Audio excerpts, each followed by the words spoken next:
Olá, boa noite. O Notícias em Debate de hoje vai falar sobre a violência contra o idoso. E sobre este assunto a gente conversa com o diretor da OAB de Santos, Dr. Danilo Pereira. Boa noite, doutor, bem-vindo. Boa noite, obrigado.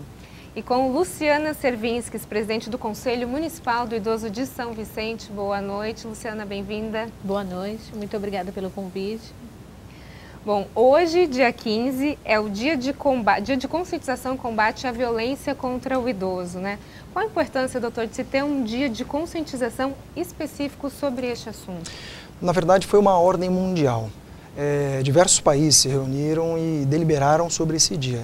Em 2003, especificamente, a ONU, um organismo internacional, achou por bem deliberar que todos os países, através de suas legislações, seu povo deveria se lembrar e ter essa conscientização.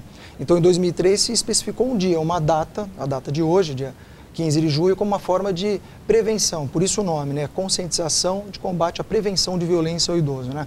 É uma forma de reconhecer que existe violência contra o idoso no mundo e que caberia a cada país tentar impedir ou inibir, de alguma forma, regulamentar essa violência de modo a resguardar os idosos. Daí, esse dia específico aqui ficou taxado mundialmente como dia 15 de junho, de combate e prevenção à violência contra o idoso. Agora, você, Luciana, participa de um conselho municipal do idoso em São Vicente, né? Vocês têm algum tipo de ação para promover essa data? Então, nesse dia, no dia da ação do combate à violência contra o idoso, nós fizemos assim um evento com todos os SECOMs da prefeitura. Convidamos as casas de longa permanência para que os idosos pudessem vir para conscientizar da importância de dizer não contra a violência, já que a violência que a gente tem notado e o Conselho tem feito muita abordagem em cima disso, 50% é no âmbito familiar. Esse é o perfil da violência, doutor? Isso em toda a Baixada Santista? Não só em toda a Baixada Santista. Quando nós fazemos uma análise do perfil criminógeno, como a gente fala, da violência contra o idoso, a nível nacional, através de pesquisa do governo federal, do Disque 100, que é o número de denúncia de violência a nível federal, nós verificamos que essa violência gira em torno da margem de 170 denúncias por dia, né? Quer dizer, no ano de 2015, que é os dados que nós temos, todo dia uma média de 170 denúncias de violência. Agora, a grande maioria, isso é verdade, a grande maioria aponta que a violência ela começa dentro do âmbito familiar. E se não metade ou até mais que metade da violência se dá pelos próprios familiares dos idosos. Mas a gente tem vários tipos de violência, na verdade, então, né? Não é só aquela violência física, né? Como é que a gente pode caracterizar esses tipos de violência? Então, os tipos de violência tem a física, a psicológica, que é a própria família que impressiona, né? O idoso, né? Que ele às vezes tem medo até de chegar a denúncia não chega na família, com medo de aonde que aquele idoso vai, vão retirar e vão levar ele para onde. Muita preocupação assim da pessoa idosa na hora de denunciar, eles têm medo. Entendeu? A negligência também é muito constante. Assim, anteriormente nós tivemos um caso ali também na questão do idoso passageiro de lotação. No caso em São Vicente, a gente teve até teve um índice aí, a reportagem em cima bateu, porque uma idosa, uma jovem estava no lugar de uma idosa e pediu assento, aí teve uma série de confusão que gerou uma denúncia, o conselho acompanhou, a gente chegou aí na casa dessa pessoa que foi assim, teve a negligência ali no momento, o conselho chegou a conversar com a idosa. Então, essas são umas que aponta mais para a gente, né? Na verdade, são ações do cotidiano que a gente percebe que existe, em alguns aspectos, até uma violência meio velada. Né? É um desrespeito, na verdade. Isso, não sei se chegaria a ser chamado de violência, isso, mas é o início, né? Na verdade, é uma realidade. Isso que a Luciana falou é uma realidade. Engana-se a sociedade, o cidadão, que pensa que a violência contra o idoso é somente a violência física. Muito pelo contrário. Os índices de violência demonstram que a violência física é o último patamar e, proporcionalmente, é pequena. Então, a maioria da violência, ela se inicia dentro do âmbito doméstico, como a gente disse agora há pouco, através da chamada negligência. Tanto que é previsto penalmente, né? Nós temos o Estatuto do Idoso, que regulamentou todos os direitos referentes ao idoso, né? Aliás, a garantia de um envelhecimento com dignidade, isso está expresso na lei, né? óbvio, protegendo o idoso de hoje, é claro, estamos protegendo a nossa geração Sim. de idosos de amanhã. Esse é o sentido do próprio Estatuto do Idoso, né?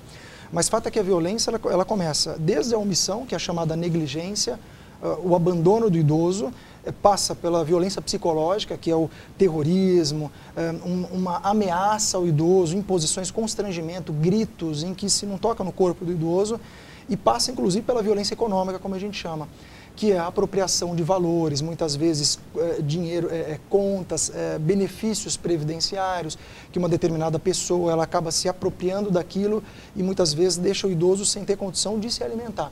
Então veja, toda essa cadeia de violência, ela não é a violência física propriamente dita.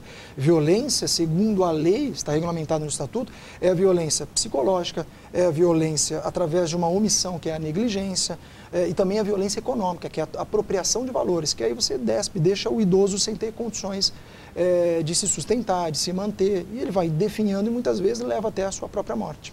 Vocês atendem alguns casos nesse sentido também, Sim, Luciana? sim, o Conselho atende e a demanda é bem grande, assim, que nem o doutor falou aí, da negligência mesmo familiar e o apoderamento do cartão. Geralmente eles ficam ao poder do cartão e às vezes nem com remédio o idoso tem para comprar, entendeu? Chega casos para a gente que o Conselho trabalha assim em parceria com a vigilância, né? É importante a gente colocar, o Conselho trabalha com a vigilância sanitária e o promotor público, que é o que nos orienta a estar fazendo a abordagem, o atendimento. E quando assim necessita, a gente solicita da prefeitura, qual a gente tem um apoio, suporte, né? Os técnicos, que seriam os assistentes sociais que acompanham caso a caso com a gente. Então, no caso, a denúncia, ela chega até vocês e vocês questionam a parte jurídica? Isso, exatamente. O Conselho, na realidade, é um órgão fiscalizador. O nosso trabalho é fiscalizar e implementar políticas públicas para a pessoa idosa, para que ela possa ter melhor qualidade de vida. E no caso que a gente chega, é tudo assim orientado pelo promotor. Quando chega assim num grau 3, que é aquele grau que o idoso está assim no finalzinho, que aí é tirado do convívio da família e é onde vai para as vagas sociais que a prefeitura tem, com os convênios de algumas casas, né, e coloca nesse local, né, vai para as LPIs. Agora, ainda falando sobre essa questão da conscientização, ontem parece que vocês tiveram uma caminhada de conscientização contra a violência ao idoso, é isso? Isso, nós tivemos a caminhada foi bastante proveitosa, nós tivemos em torno de 200 idosos acompanhando, né, dos SECOMs, convidados, tivemos apoio à estrutura do governo, onde a gente direcionou e distribuiu o Estatuto do Idoso, que a gente fez um pedágio, qual a gente abriu até com a nossa primeira-dama da cidade, né? Que assim foi muito aceito e a importância. Quando você entrega um estatuto, ainda as pessoas perguntaram para as abordagens, né? Se era vendido, não, é gratuitamente, a gente deu o estatuto e o folheto de combate à violência para dizer a importância que denuncie, que não se cale, né? Que nós todos somos os idosos de amanhã e a gente quer mais dignidade e respeito. No próximo bloco a gente continua a falar sobre o Dia Mundial da Conscientização contra a Violência ao Idoso. Não sai daí, nós voltamos em instantes. Até já. Notícias em Debate está de volta e o nosso assunto de hoje é a violência contra o idoso e a gente conversa com o diretor da OAB de Santos, Dr. Danilo Pereira, e com Luciana Servinski, presidente do Conselho Municipal do Idoso de São Vicente. Bom, a gente falou sobre a importância da conscientização desse dia.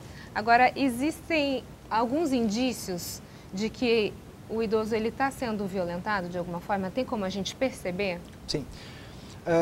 Tão logo se recebe uma denúncia de uma violência contra o idoso, a primeira medida é exatamente relatar isso através de uma ocorrência policial, fazer o boletim de ocorrência ou, se não for uma hipótese, inclusive de flagrante, né? Haja vista que são condutas criminosas. Você tem o Estatuto do Idoso, chamamos de estatuto, né? Mas muitas vezes até a expressão estatuto não dá o ares de importância que tem, mas é uma lei federal, é uma lei, a Lei 10.741 do ano 2003. Então essa lei ela dá diversas medidas protetivas, inclusive legitima o próprio Ministério Público, legitima alguns órgãos exatamente para permitir essa proteção, inclusive de ofício. Então, o fato é que, tão logo chegue numa delegacia de polícia, temos em Santos delegacia especializada do idoso, que fica no Palácio da Polícia, temos inclusive uma vara especializada do idoso, que tem um magistrado específico sobre esse assunto, e eles têm meios de se verificar esse tipo de violência, que é feito através do exame de corpo de delito. Então, se você tem uma violência física, constatável através do exame de corpo de delito, se for uma violência psicológica, assistentes sociais, médicos são instados a fazer uma junta para se verificar a situação daquela pessoa. E não só, né? Os conselhos estão habilitados para ir em loco, no local e fazer essa verificação, ver o estado da pessoa, negligências e outras violências podem ser praticadas.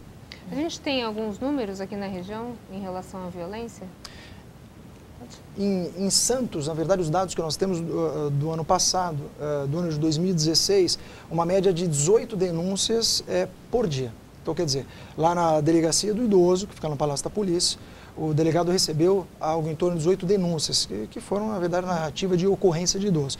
A grande maioria delas envolve, de fato, maus tratos, negligência, ou seja, o idoso que estava abandonado, o idoso que foi deixado de lado pelos seus familiares e não teve a quem socorrer.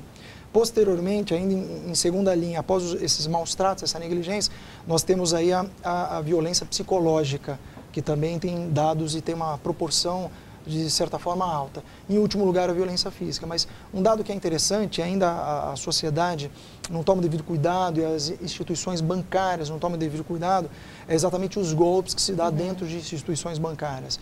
De fato, em Santos ainda temos notícia de que é muito comum. Esse é o carro-chefe, eu acho. É o carro-chefe. Porque o idoso muitas vezes são senhas de acesso, senhas que se alteram, então ele acaba ficando perdido naquele ambiente ali do caixa eletrônico.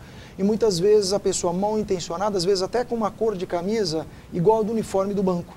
E aí aquele idoso, achando que é uma pessoa que vai ajudar, ela chega muito solícita, fala que quer ajudar, e ele acaba fornecendo número de cartão bancário, senhas bancárias, enfim, acaba tornando-se vítima desse golpe. Então esse é um dado muito alarmante que tem, pelo menos na região de Santos, a gente verifica muitos crimes desse estelionato, configura o crime de estelionato contra essas pessoas. Esse mesmo perfil tem em São Vicente, Luciana?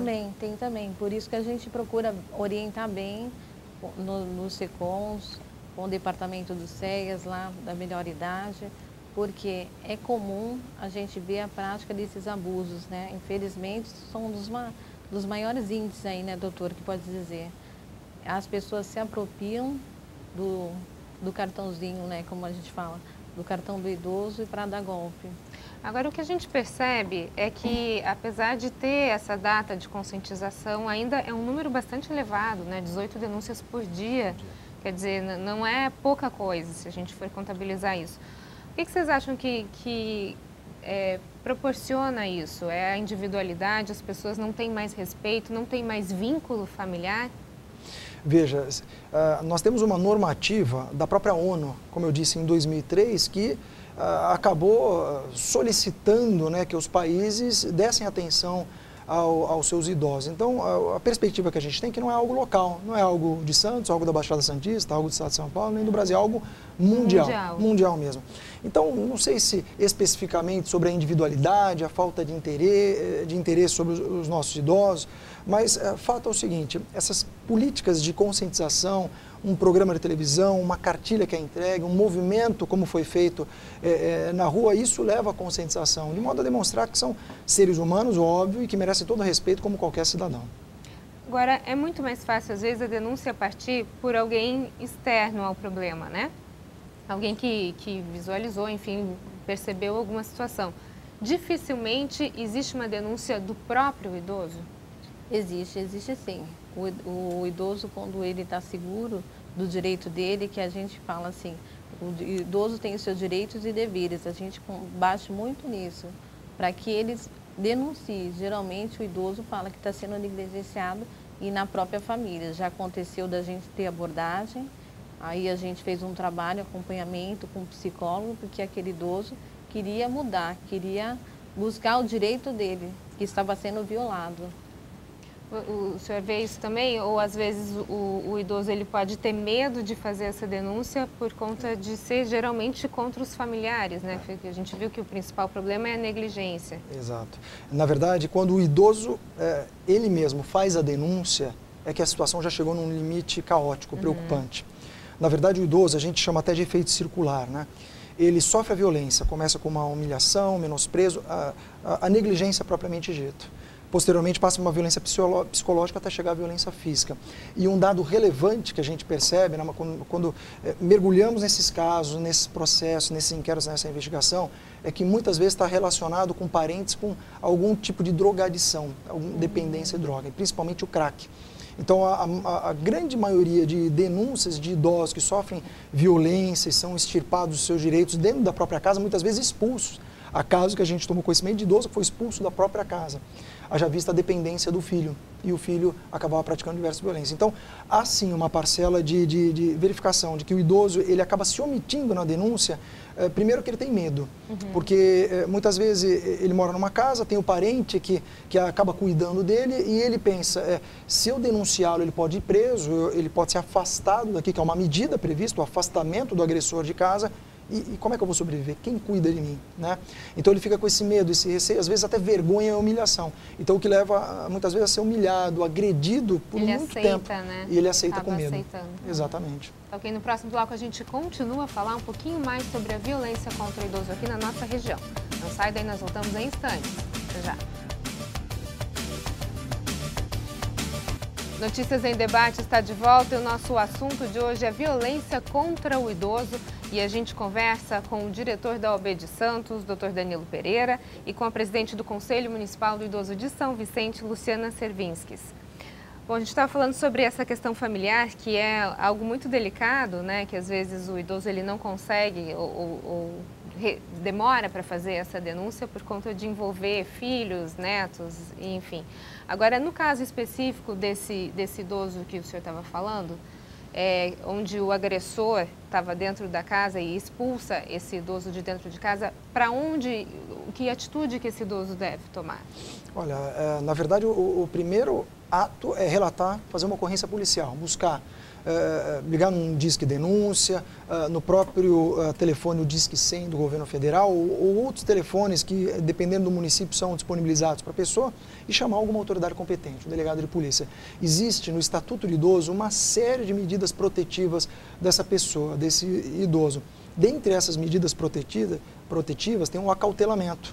Veja, o idoso não precisa, dentro do seu próprio lar, se afastar de casa em razão de uma violência. Pelo contrário, ele pode conseguir uma medida protetiva em que afaste o agressor. Inclusive, além de afastar o agressor, proibi-lo de chegar a metros perto de casa, de modo a evitar tanto a violência psicológica como a física.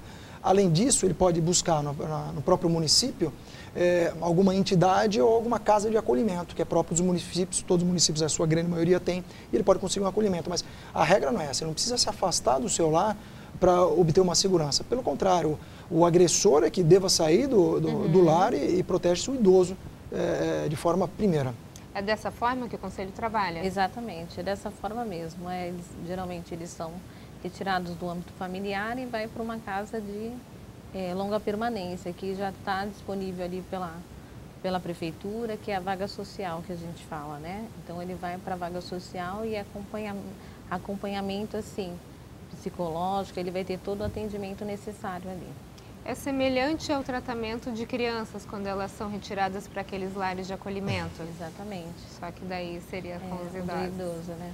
Agora, além de toda essa parte de conscientização, as cidades e o Conselho Municipal, ele também age de uma outra forma em relação ao idoso, né? Vocês têm algum tipo de trabalho de conscientização, onde eles conseguem interagir à terceira idade? Sim, sim. Tem o Departamento da Melhor Idade, né? Que no nosso município aqui de São Vicente é bem atuante. Eu posso até dar um número aqui, um índice que nós aqui iniciamos o governo, né? Do prefeito Pedro Gouveia, com em torno de 290 idosos com atividades físicas permanentes. Hoje a gente tem números estatísticos que estão quase a 900 idosos, porque eles vindo fazer atividade, a mente, não é só atividade física, a gente fala que é um complemento, né? Mente também, psicologicamente, tem acompanhado, tem psicólogas dentro desse SECOM, Centro de Referência, e o trabalho assim envolve, um passa para o outro, então acaba tirando aquele idoso sedentário de dentro de casa e vindo para as atividades para desenvolver melhor tudo, né? Aí eles falam que, olha, chegou, eles brincam até que chegou o momento de alegria, né? Eles adoram, não tem tempo ruim com o idoso. Inclusive permite a integração social, né, que é fundamental para o idoso. Ainda mais nessa fase. A gente vive numa região, né, doutora? Santos é conhecida como uma cidade com maior quantidade de idosos e uma qualidade de vida excelente. Exato. Como é que vocês veem essa situação? É quase que um contrassenso. Né? Você tem uma cidade que propicia a chegada, a vinda dos idosos. Aliás, muitos idosos vieram morar aqui em razão das facilidades que Santos proporciona e, ao mesmo tempo, sofre violência. Mas é aquilo que a gente comentou há pouco. Na verdade, a maioria da violência ela não é externa contra o idoso, ela é interna, é dentro do próprio lar. É uma violência silenciosa, por conta dessa peculiaridade. Ao mesmo tempo, você tem um parente que em tese, deveria proteger o idoso, mas o maltrata. O outro viés é que o idoso tem medo de denunciá-lo. Então, por isso que é um efeito circular. E quando chega até a autoridade pública essa informação é porque a coisa já chegou num nível tão alto em que a violência é insuportável para o idoso, mas de fato é um contrassenso isso acontecer aqui em Santos. Como é que você vê essas ações do poder público? São ações efetivas? Precisa de uma certa melhora? O que dá para melhorar ainda em relação à violência contra o idoso na nossa região? Olha, na verdade existem diversas ações, inclusive, como eu disse há pouco, o Estatuto do Idoso, a lei federal, ela prevê diversos órgãos e ela dá competência, inclusive, para o Ministério Público. E em todas as cidades, Santos, São Vicente, inclusive, você tem as ordens, a OAB, a Ordem dos Advogados do Brasil, que também tem, dentro da sua competência, você tem as comissões. Então, a OAB de São Vicente tem a comissão da pessoa idosa, a OAB de Santos tem comissão da pessoa idosa. Além das OABs, que podem servir como um local de denúncia e de acesso desse idoso, para ele conseguir ter algum tipo de respaldo, você tem a Defensoria Pública, as delegacias de polícia, em Santos tem uma especializada de idoso e proteção ao idoso, você tem o próprio Ministério Público, quer dizer, então você tem toda uma instrumentação de órgãos públicos previamente estabelecidos, onde o idoso ele tem qualquer respaldo. E são atuantes. Então, logo chega uma denúncia, os delegados da autoridade policial, ou por ordem do Ministério Público, se faz uma pesquisa, se faz uma verificação em loco para apurar o que está acontecendo e tomar as devidas providências. Agora, hoje mesmo eu estava passando por uma casa geriátrica e observei, existe hoje centenas de creches para idosos, quer dizer, mudou um pouco o perfil, né? Mudou. A creche também acho que é importante, porque aquele idoso que não pode, que o filho ou a filha, vamos dizer assim, trabalha e não tem como deixar, é onde ele vai poder estar passando o dia, ter atividades, jogos lúdicos, muitas creches que a gente acompanha, que o Conselho tem acompanhado muitas creches, para ele é uma importância muito grande, que no finalzinho do dia ele está na casa com a família, que é isso na realidade, o idoso quer estar junto da família, né? Ele não quer estar ali isolado da família. Que quando eles vão para essa casa de longa permanência, que a gente fala, aí geralmente a família esquece um pouco, né, doutora? Aí deixa lá onde bate a depressão. Exato. É muito importante, as creches eu acho que é muito importante para o idoso. Agora, precisa também ter uma fiscalização nessas casas geriátricas, casas de repouso, enfim. Com certeza absoluta. Eles têm que ter alvará, tem que ter autorização, exatamente tal qual creches para crianças. É mesmo procedimento, porque não pode se omitir, não pode haver negligência nesses locais e não basta pura e simplesmente deixar a pessoa idosa lá, abandoná-la e ir embora. Não, tem que ter um tratamento, tem que ter vai passar o dia, mas tem que passar o dia com respeito, dignidade. Tá ok, então. Doutor Danilo, Luciana, muito obrigada pela participação de vocês. Eu agradeço, muito obrigado. Nós que agradecemos. Notícias em Debate fica por aqui. Uma ótima noite para você. Até mais.